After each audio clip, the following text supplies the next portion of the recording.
Olá pessoal, bem-vindos à nossa aula de instrumentação 2, parte prática.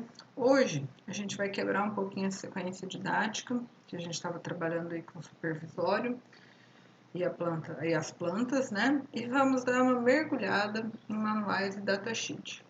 Essa decisão foi por dois motivos. Eu não consigo instalar no meu computador a versão que vocês têm aí na escola do Windows Soft, né? Eu só consigo instalar uma versão mais nova, então daria para eu gravar uma aula a partir disso daí. E dois, vocês vão precisar disso daí para elaboração das atividades de PIA, né? Vocês vão precisar entender o que é importante dentro do manual e dentro de um datasheet, de um sensor, de um componente qualquer, que vocês vão analisar para colocar ou não no protótipo de vocês, tá bom? Então, invertendo um pouquinho a ordem das coisas, mas por dois motivos justos, tá bom? Assim que eu puder voltar ao laboratório, a gente retoma a parte de supervisório, tá bom? O que a gente vai ver nessa aula? A gente vai conhecer alguns manuais e datasheets. Vamos entender por que esses documentos são importantes e quais são as informações de destaque. E vamos adquirir uma certa familiaridade com esses documentos. Eles vão fazer parte da vida de vocês como técnicos e técnicas em automação. Então a gente precisa, né, conhecer. Professora, quando eu estiver lá no campo daqui 10 anos, o manual que eu vou ter na mão é o mesmo que eu estou vendo aqui na escola? Provavelmente não, né? O que eu usei de manual quando eu estava na faculdade era uma coisa, o que eu encontrei no campo era outra, e o que eu dou aula para vocês é outra, e o que eu vou dar aula para a turma daqui 10 anos é outro, tá? Porque o manual, ele depende do equipamento, ele é feito para o equipamento. Então, se você comprou uma televisão há 10 anos atrás, era o manual daquele modelo. Se você for comprar daqui 10 anos, vai ser o manual daquele modelo, né? Então, o manual, ele difere, né? Tem as informações específicas daquele produto, mas ele tem uma sequência que normalmente é encontrada em qualquer manual, tá? E é justamente essa sequência e como a gente pode, né, otimizar o nosso tempo sabendo dela que eu trago nessa aula, tá bom? O que é o manual e o datasheet? São documentos elaborados pelos fabricantes do produto. Então, quem foi lá, projetou um produto, precisa documentar isso, precisa dizer para o usuário como utilizar o produto dele. Por mais intuitivo que seja, por exemplo, você pegar uma televisão e enfiar ela na tomada e ela sai funcionando, às vezes tem uma função lá dentro que você, né, não faz ideia de como ela funciona.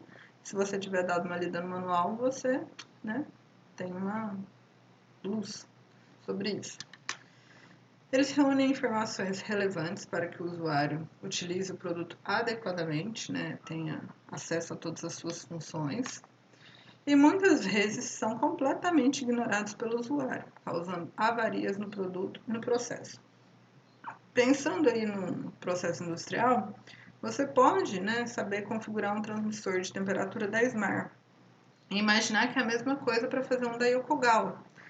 E você faz uma coisa errada lá, né, configurando da Yokogawa, acha que está tudo certo e bota o processo para rodar. De repente, aquela temperatura que você achou que estava medindo em graus Celsius, está medindo em Fahrenheit. E isso dá um problema danado, tá? Então, é importante a gente ler e entender o manual.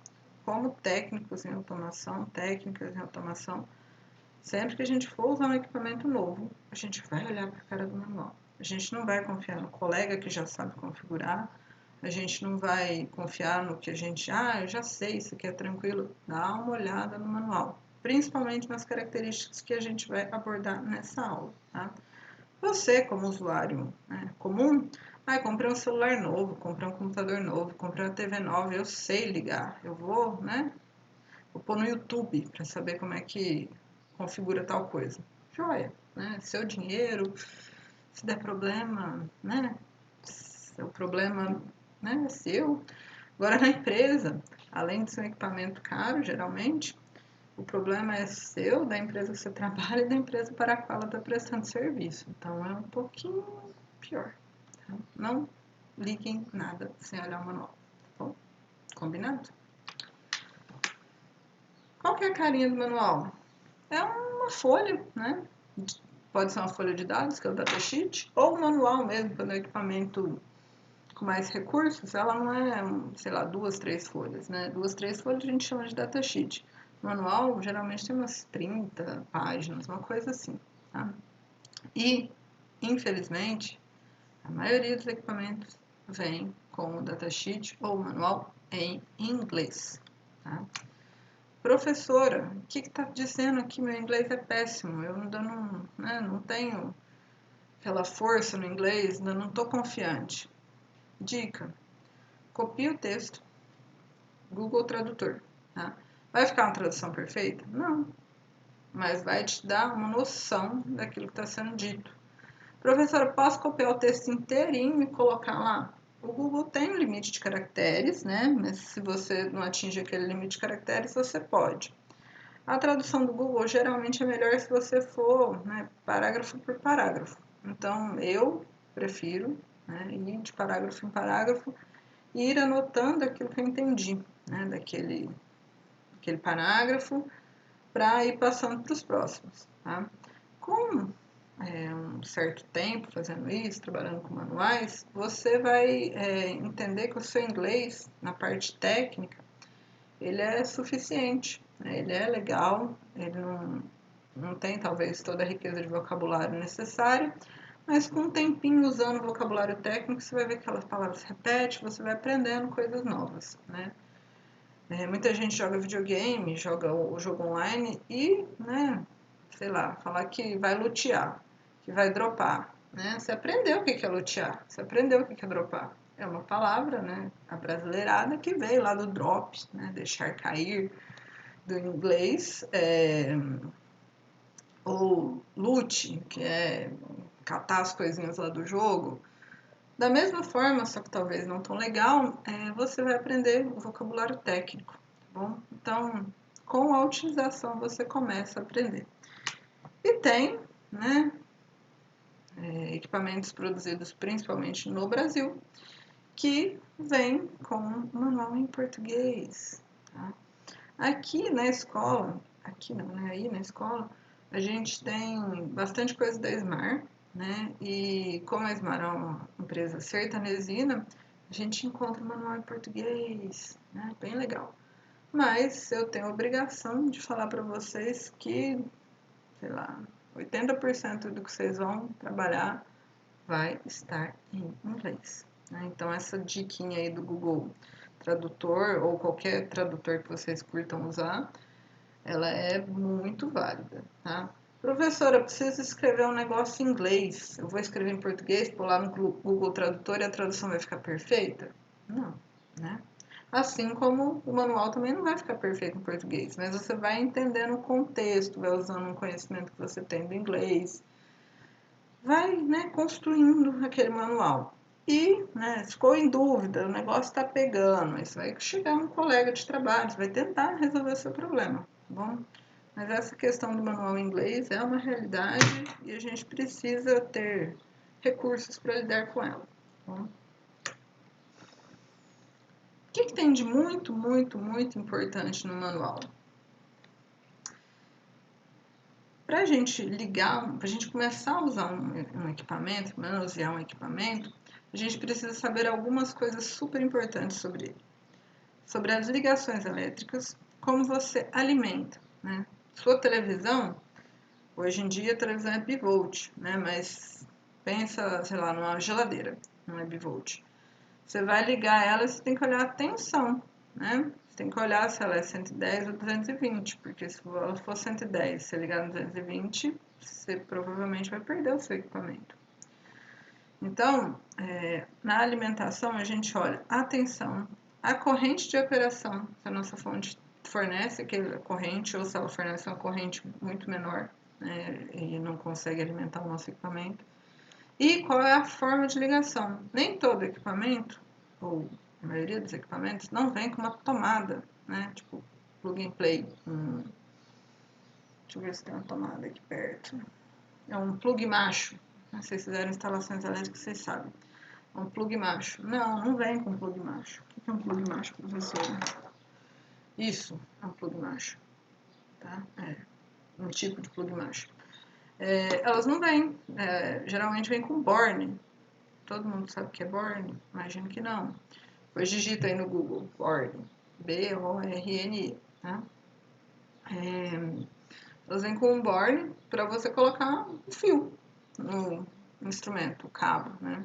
Ah, professora, tem alguns que já vêm com cabo? Também, mas vem com cabo com 2 ou com 3 pontinhas livres, ou com quantas pontinhas livres estiverem lá, e você tem que, a partir do manual, saber quais são as de alimentação, quais são as de transmissão, o que você vai ligar num CLP, ou o que você vai ligar num registrador, tá bom? Então, além da alimentação, você tem que ver as conexões, talvez ao sensor. Se for um transmissor, ele tem que ser conectado ao sensor. Se for um sensor, às vezes ele tem que ser conectado a um transmissor. Às vezes é um instrumento só que faz a parte sensora e transmissor, um equipamento só, tá? Às vezes você tem que ligar direto do CLP, tá? E você tem que ver, são 2 fios, 3 fios, rede, como que é essa ligação? Tudo isso vai estar lá no manual do seu instrumento. Que tipo de variável ele mede? Quais são as unidades? Qual que é o range? Imagino que estou medindo pressão. Minha pressão é de 1 atmosfera. Mas o meu instrumento vai só até 0,1 atm. Posso usar? Não, vou estourar meu instrumento, tá? Ou então diferente, meu instrumento ele começa a medir em 5 atm e para de medir em 10 atm. Vai dar certo medir 1 atm? Não, está fora do range. Muitas vezes você mede, por exemplo, a pressão e transmite alguma outra coisa. Por exemplo, uma corrente, um sinal de 4 a 20 mA, né? Ou você transmite isso usando uma rede. Né? Qual que é a forma de configuração desse instrumento? Você precisa configurar ele ou ele já vem prontinho, só você usar? Você configura direto no instrumento ou você precisa de um calibrador, alguma coisa assim, um outro equipamento para configurar ele? A configuração é só por programação, você usa aqueles dados, ou você tem que realmente setar alguma coisa no instrumento? Então, tudo isso está no manual. E é justamente por isso que você é obrigado a olhar o manual antes, tá bom? De ligar ele. Vamos dar uma olhada aqui no manual do sensor ultrassônico HCSR04. Qual é a carinha desse sensor? Esse daqui. Acho que todo mundo usou lá, né, em SMI. Lembra dele? Ele tem, de forma resumida, né, um emissor e um receptor. Tá? Ele emite um sinal ultrassônico, bate no anteparo, volta, e o que ele faz? Ele calcula o tempo, ele marca o tempo, né? Emitir, estou lá contando, 1, 2, 3, 4, tantos milissegundos, voltou. Por esse tempo entre emitir e voltar, ele sabe a distância do primeiro anteparo, né? Primeiro objeto. E aí a gente consegue medir distâncias, tá bom? E, né, ele fala aqui, por exemplo, que o sensor ultrassônico, esse modelo, tem uma distância sensora de 2 centímetros a 400 centímetros. Ele funciona sem contato, tá? E a acurácia, né, a menor distância que ele consegue medir, né, dentro do range, é de 3 milímetros. Isso aqui é o que o fabricante fala, né? A gente até pode, depois, se tiver um tempinho, testar isso daqui, é uma prática bem legal. O módulo inclui o transmissor, o receptor e um circuito de controle, tá bom? O princípio básico de funcionamento, ele usa um sinal de saída para soltar uma onda, né, de ultrassom. Depois, esse módulo calcula o tempo entre você soltar esse sinal e receber ele de volta. Ele fica soltando e recebendo esse sinal de tempos em tempos, é uma coisa cíclica, tá bom? E ele acha a distância sensora, né, a distância do anteparo, vendo o tempo vezes a velocidade do som dividido por 2. Tá bom? E como a gente vê aqui, a gente tem 4 pinos. Como é que a gente faz para ligar isso daí?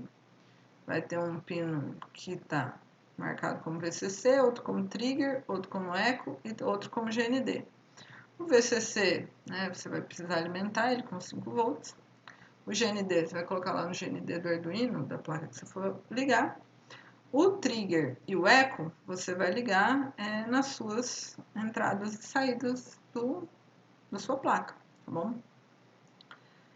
Trigger é um sinal de entrada e eco é um sinal de saída, tá bom? Aqui ele explica direitinho como funciona essa emissão e essa recepção de tempo, tá bom? E o que seria uma atividade nossa como os técnicos em instrumentação, em automação? Olhar para o manual da HCSR04 e verificar quais são as ligações elétricas. De alimentação, eu tenho VCC e GND. Tensão de operação, 5 volts, contínuo. Corrente de operação, 15 mA, ou seja, dá para alimentar ele com o Arduino. Conexão ao Arduino, aqui era um exemplo bem voltado para o Arduino mesmo. O trigger é uma saída digital e o eco é uma entrada digital para o Arduino. Variável medida, tempo. Né? Apesar da gente calcular distâncias, o que ele mede, na verdade, é o tempo. Tá? Entre o trigger emitir um sinal e o eco receber esse sinal de volta. E ela pode ser extrapolada lá pela velocidade do som para distâncias entre 2 centímetros e 4 metros. Formas de configuração. Você não precisa configurar, ele funciona sozinho, tá? O que você precisa fazer? Uma programação em hardware externo para obter a distância ao invés de obter só esses segundos, tá bom? Esses milissegundos. Beleza? Professora, o que a gente vai fazer nessa aula? Nessa aula, vocês vão em dupla ou individualmente efetuar a análise do datasheet do encoder KI040 e do sensor de fluxo YF-S201B, detalhando as principais características como a gente fez ali para o ultrassônico. Tá bom? Vocês vão me entregar no Moodle até sexta que vem, tá? Essas características, é um documento Word, coloca lá seu nome, coloca o nome da sua dupla, se vocês fizerem dupla, e entrega um por dupla. A professora fez individualmente, coloca o seu nome, né, e coloca as características aí, tá bom? Mesmo que você faça individualmente, você vai ter que fazer dos dois sensores, tá? Do KY040 e do YF-S201B, certinho? Na próxima aula, que tem instrumentos de temperatura, depende um pouquinho do que a gente vai conseguir fazer, né? Pensando em essa realidade remota, meio remota, estranha, seria um instrumento de medição de temperatura. Caso a gente consiga ou instalar o Windows aqui no meu computador, ou eu estar presencialmente, a gente volta à nossa realidade cotidiana de Windows, tá bom?